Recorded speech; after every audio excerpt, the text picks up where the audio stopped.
यहाँ तो सारा काम हो गया। नार जी तो काम की तलाश में गए। एक काम करती हूँ, तब तक मैं भी कोई पेंटिंग बना लेती हूँ। कैसे बनाऊँ? मेरे पास तो पेंटिंग का कोई सामान ही नहीं है।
रूही,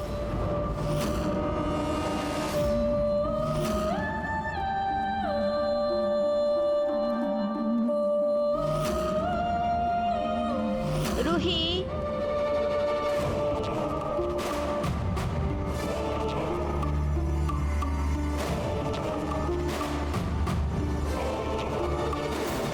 रूही।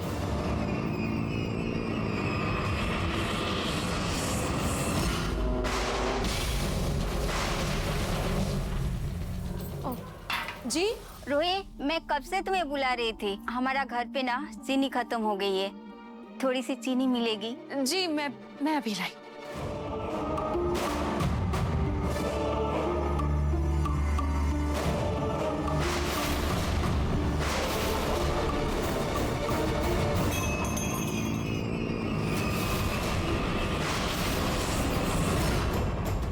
क्या हुआ? ये लीजिए चीनी।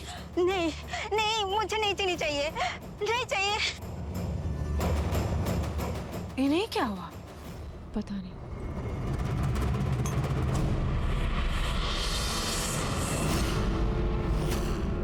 चलो, पेंटिंग तो बन गई है। अब मैं ये सारा सामान समेट लेती हूँ।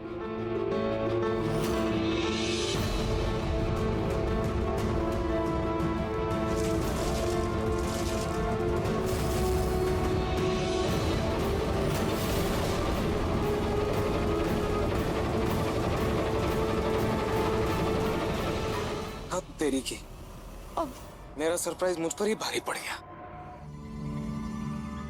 एक सेकेंड, ये कलर तुमने पेंटिंग बना दी क्या रूही? कहाँ है?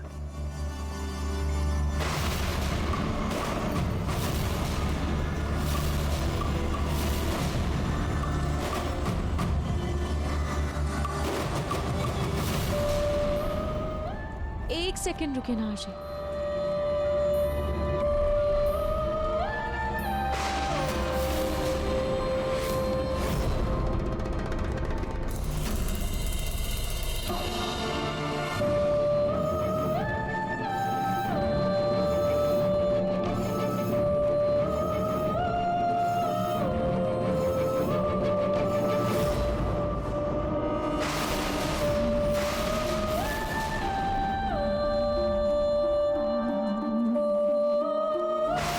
कैसी लगी आशा? रूही, वाह रूही, सच में बहुत बहुत सुंदर पेंटिंग है। रूही, पेंटिंग के लिए जो तुम्हारा प्यार है ना, तुम्हारी बनाई हुई हर पेंटिंग में नजर आता है। See how beautiful.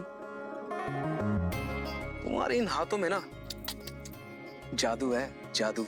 Thank you नाज जी। वैसे रूही, तुम्हें एक बात बताऊं? ये जो पेंटिंग है ना, इसका लेवल ना एग्जीबिशन लेवल का है। अगर हमने इसे एग्जीबिशन में रख दी ना, आई एम श्योर ऐसे मिनटों में बिकेगी, मिनटों में।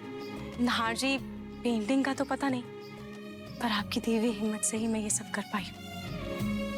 और एग्जीबिशन का तो पता नहीं, पर अगर ये पेंटिंग रोड किनारे भी बिक जाए ना, तो भी इससे मुझे बहुत खुशी मिलेगी।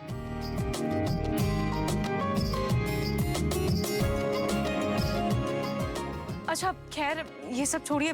देखिए आपके शर्ट पर पेंट गिर गया है। आप एक काम कीजिए, कपड़े चेंज कर लीजिए और हाथ मुंह धो लीजिए। मैं आपके लिए गर्मा गर्म खाने लगाती हूँ।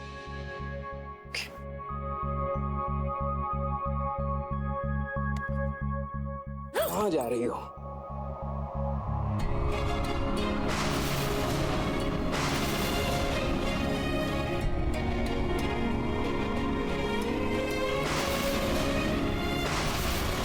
वैसे पेंटिंग में तुमने रोज भी बनाया है ना?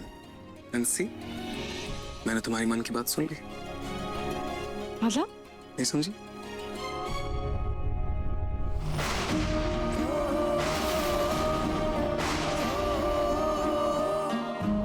मेरी गुलाब जैसी प्यारी बीवी के लिए एक प्यारा सा गुलाब।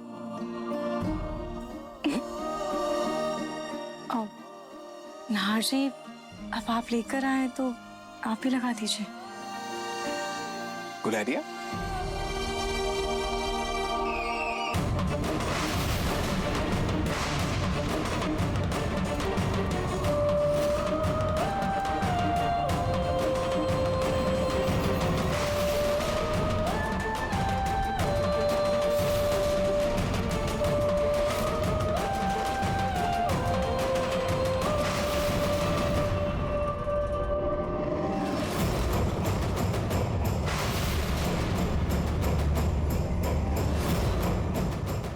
हाँ जी, वो तो अच्छा हुआ कि आपने पेंटिंग को संभाल लिया।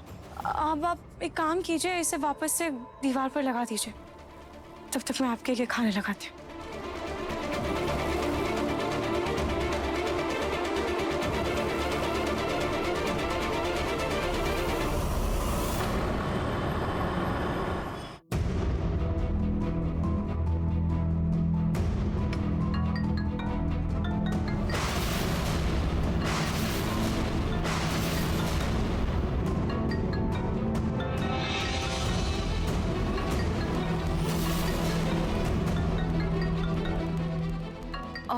नाज जी, रूही प्लीज, अब मुझे फोन उठाने के लिए मत कहना।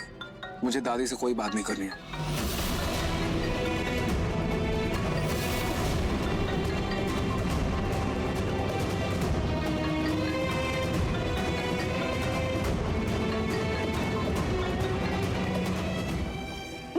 ना बेटा, प्लीज प्लीज घर वापस आ जाओ। नाहर, दादी प्लीज, आइंदा मुझे फोन मत करना। मुझे आपसे कोई बात नहीं करनी। नाहर मेरी बात तो फोन काट दिया।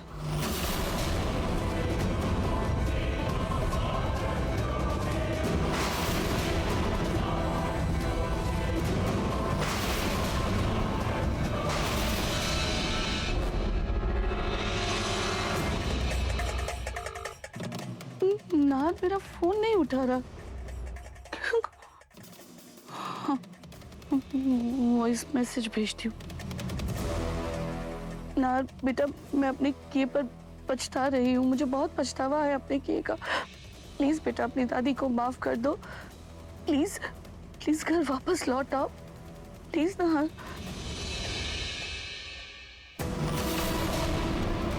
मैसेज जा क्यों नहीं रहा? मैसेज नाहर को नहीं पहुंचा। कहीं उसने मुझे ब्लॉक तो नहीं कर दिया? अगर नाहर जिद्दी है ना, तो मैं भी उसकी दादी हूँ। मैं उसे घर वापस ला कर रहूंगी। पर हम दोनों के बीच रूही ने जो ये दीवार खड़ी कर दी है, उसे मैं कैसे गिराऊं? अरे रोमिल जी, संभल कर। वो मैंने बालों में तेल लगाया है, शायद तभी थोड़ा नीचे गिर गया होगा। संभल कर चलिएगा।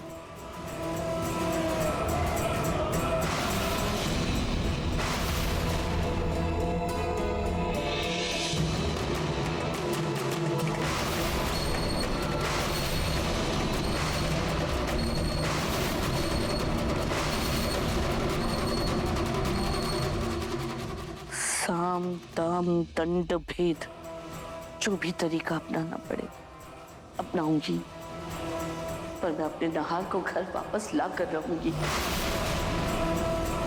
अब यहाँ से झूठ मूठ गिरने का नाटक करूंगी।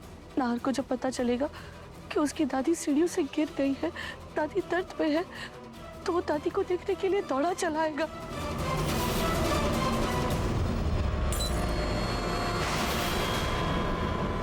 रतन जी, ये क्या हो गया है आपको? रतन को क्या हो गया?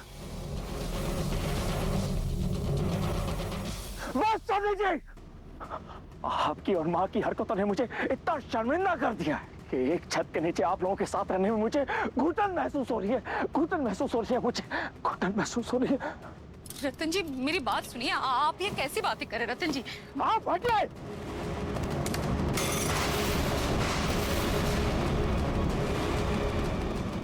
आपको कोई फर्क नहीं पड़ता है, लेकिन अपने बेटे और बहू की कमी मुझे अंदर से खाए जा रही है सोनी जी। मैं चैन की सांस नहीं ले पा रहा हूँ। अब तो आपको रूही से माफी मांगनी पड़ेगी, माफी मांगनी पड़ेगी उसी से, तभी इस घर की खुशियां वापस लौट कर आएंगे, तभी आएंगे। आपको रूही से माफी मांगनी पड़ेगी बस।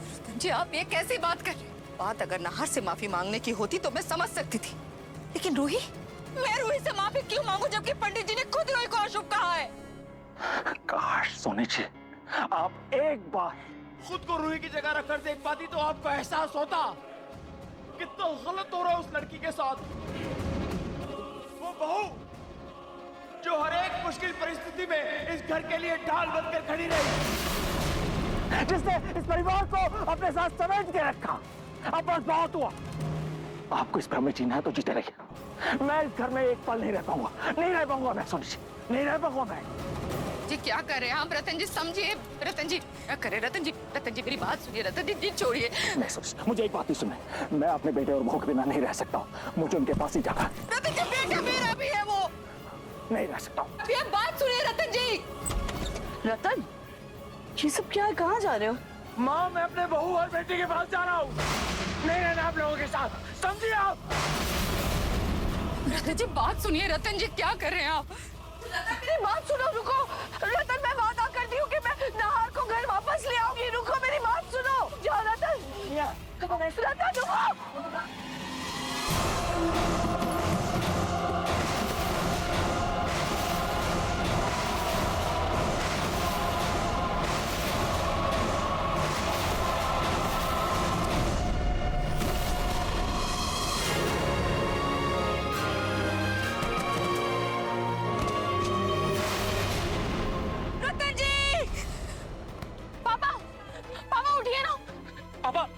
पापा आके बोलो पापा।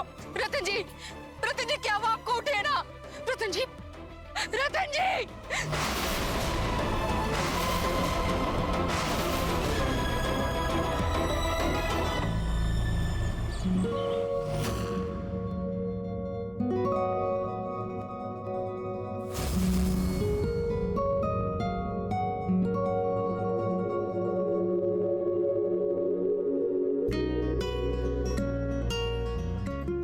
नाहर जी, नाहर जी, नाहर जी, नाहर जी इतनी सुबह सुबह कहाँ चलेगा? नाहर जी, नाहर जी, आपने नाहर जी को कहीं देखा क्या?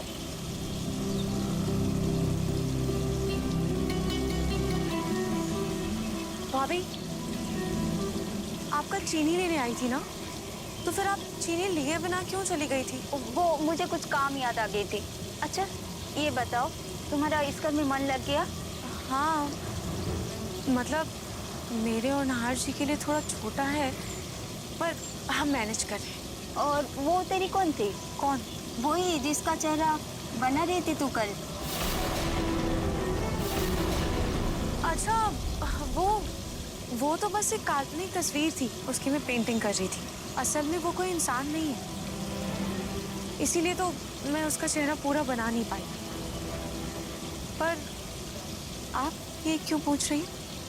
कुछ नहीं, मुझे मेरा कोई जान पहचान वाली है। ठीक है, मैं चलती हूँ। मतलब हाँ जी, कहाँ चले गए?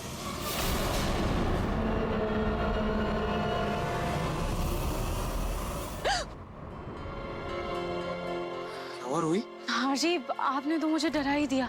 मैं तुम्हें बहुत लगता हूँ जो तुम मुझे देखकर डर गई। क्या नहार जी, आप भी। वैसे आप कहाँ चले गए थे? मैं आपको कितनी देर से ढूंढ रही थी।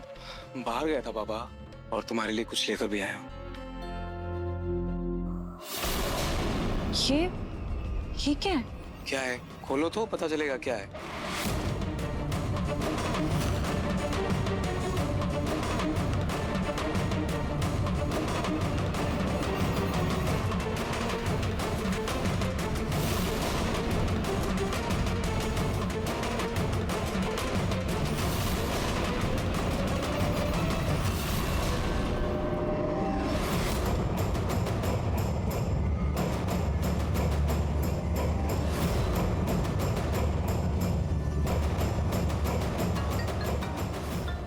जीजू? हाँ जीजू, बोले ना। साले साहब जल्दी घर आ जाइए, ससुर जी सीढ़ियों से गिर गए हैं। क्या बोल रहे हैं आप जीजू? पापा सीढ़ियों से गिर गए? किस?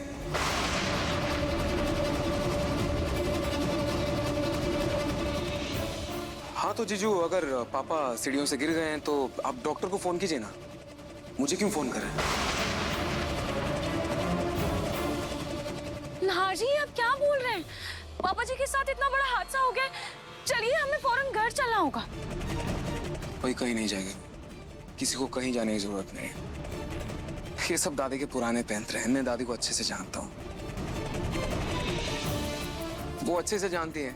वो खुद के साथ हादसे का बहाना करती तो मैं कभी नहीं जाता। इसलिए रोमिल जीजू से फोन करवा रहे हैं और झूठ बुलवा रहे हैं कि पापा सीढ़ियों से गिर गए।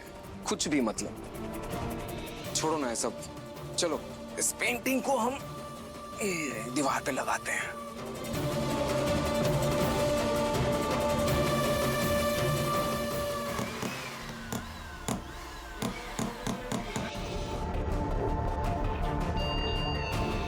खाटू जी करे कि ये सब झूठ ही। खाटू जी, पापा जी की रक्षा करना।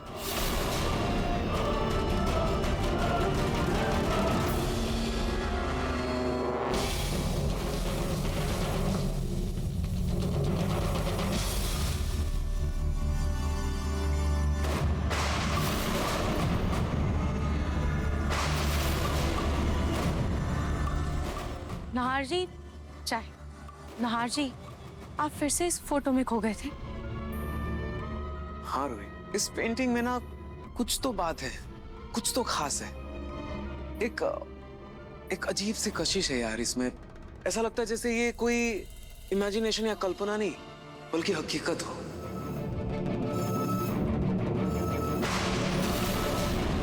रूही, एक काम करते हैं, हम ना इस पेंटिंग को नहीं बेचते, इसको रहने देते हैं। तुम कोई दूसरी पेंटिंग बना लो बेचने के लिए। अच्छा ठीक है, आप ये लीजिए, चाय पीजिए। Thank you. हमें माफ कर दो रूही बेटा।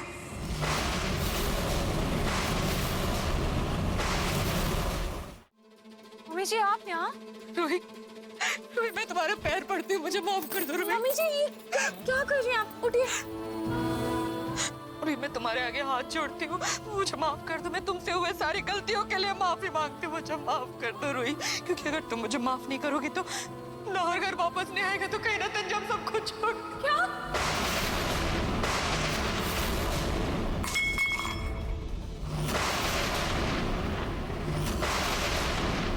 माफ कर दो। छोटी माँ, आप क्या बोल रही हैं आप?